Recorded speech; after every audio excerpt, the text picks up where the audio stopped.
आज गुरु पूर्णिमा है। गुरु पूर्णिमा के अवसर पर आज हम आपको कुछ ऐसे गुरु और शिष्य के बारे में बताने वाले हैं जो कि इतिहास में अमर हो गए। वैसे तो हमारे यहाँ देखा जाए तो गुरु शिष्य परंपरा एक आदिकाल से चली आ रही है, सनातन संस्कृति से चली आ रही है, लेकिन कुछ ऐसे भी महान गुरु हुए हैं और उनके जो शिष्य हैं वो गुरुओं के पथ पर नहीं चले हैं, या फिर कुछ ऐसे महान शिष्य रहे हैं जो कि गुरु के पथ पर नहीं चले हैं, जबकि गुरु गलत रास्ते पर था या कभी शिष्य गलत रास्ते पर था। तो ऐसे कुछ महान गुरुओं के बारे में हम जानेंगे। आज हम 3 काल के बारे में बात करेंगे आपके, त्रेता युग, द्वापर युग और कलयुग, यानी रामायण काल, महाभारत काल और आधुनिक काल। 3 काल, इस समय के वर्तमान के बारे में हम बात करेंगे। तो वर्तमान में देखिए, वर्तमान में अगर हम बात करेंगे तो सबसे पहले हम बात करेंगे राम के काल की, यानी ऋषि वशिष्ठ के काल की, ऋषि विश्वामित्र के काल की, कि जिनके कहने मात्र से ही राम अपने पिता को छोड़ करके चले जाते हैं ऋषि के साथ, विश्वामित्र के साथ। विश्वामित्र ने आकर के कहा कि हाँ राम, हम राम को ले जाना चाहते हैं। राम, जबकि दशरथ नंदन राम सबके प्रिय थे, पूरी प्रजा के प्रिय थे, लेकिन वो चले जाते हैं। दशरथ को एक बार संकोच होता है, लेकिन अब चूंकि गुरु थे, गुरु की आज्ञा को टाल नहीं सकते, इसलिए उन्हें मजबूरन करना पड़ा। उसके साथ ही अगर हम उसके पहले की बात करें तो बात करते हैं प्रहलाद की। प्रहलाद जो कि एक असुर जाति के थे और शुक्राचार्य, असुरों के ऋषि, असुरों के जो गुरु शुक्राचार्य, जो कि हमेशा से देव विरोधी शिक्षा देते थे, लेकिन देव विरोधी शिक्षा देने के बावजूद प्रहलाद में ईश्वर भक्ति कूट कूट करके भरी हुई थी कि उनमें आसुरी प्रवृत्ति का कोई असर भी नहीं पड़ा।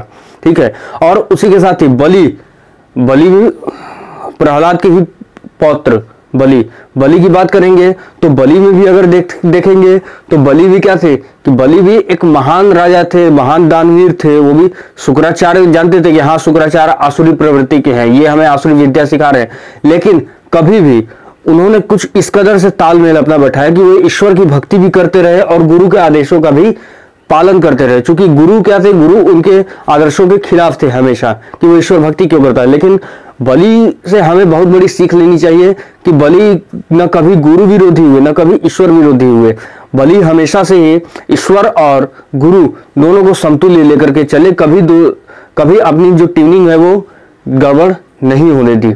और कुछ समय की बात करें, कुछ समय बाद की बात की जाए, महाभारत काल में आते हैं तो देखिए, पहले रामायण काल में ही श्री राम के बारे में तो हमने जाना। अब राम के बेटे जो लवकुश थे, लवकुश वाल्मीकि के शिष्य, एक महान महर्षि वाल्मीकि, जिन्होंने रामायण जैसे महान ग्रंथ की रचना की और गुरु की आज्ञा का हमेशा पालन करते रहे। गुरु की आज्ञा पालन से ही वे अयोध्या गए। अयोध्या में अपने पिता को बताया कि हाँ हम ही आपके पुत्र हैं।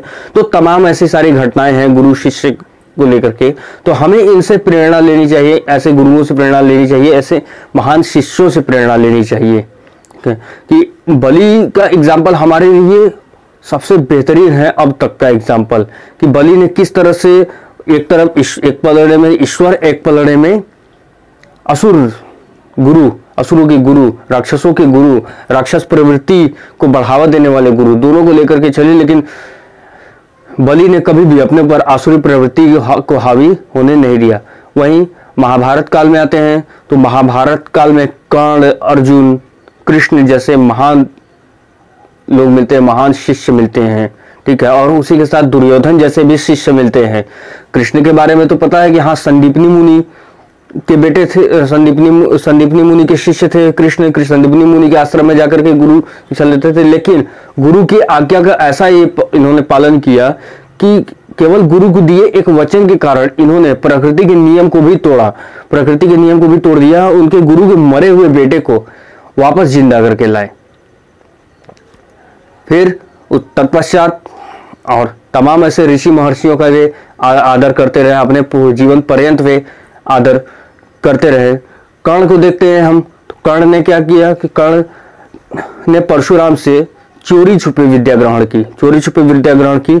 और कर्ण ने, और जब परशुराम को पता चला कि हाँ ये, चूंकि परशुराम उस समय केवल ब्राह्मणों को ही शिक्षा दिया करते थे, तो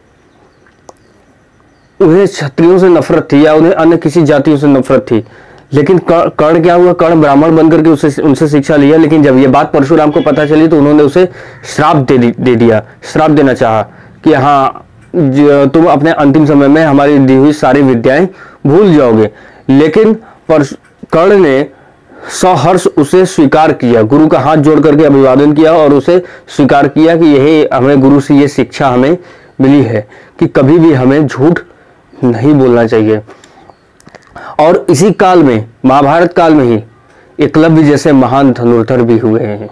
एकलव्य जैसे महान, कि एकलव्य ने क्या बताया, ठीक है, कि एकलव्य ने बताया कि एकलव्य ने जब द्रोणाचार्य को देखा, द्रोणाचार्य को उसने अपना गुरु मान लिया। द्रोणाचार्य के पास गया एकलव्य कि हमें आप शिक्षा दीजिए, लेकिन द्रोणाचार्य चूंकि उस समय केवल पांडवों को शिक्षा देते थे, इसलिए उन्होंने साफ तौर पर मना कर दिया। लेकिन कर्ण ने भी हार नहीं मानी, एकलव्य ने भी हार नहीं मानी। उसने गुरु की प्रतिमा बनाई और गुरु की प्रतिमा के आगे ही विद्या ग्रहण की, ठीक है। और अंततः जब गुरु को ये बात पता चली, द्रोणाचार्य की बात चली, द्रोणाचार्य ने दान में उसका अंगूठा मांग लिया और उसने स्वेच्छा पूर्वक दे दिया। ऐसे ही महान शिष्य थे, ठीक है। और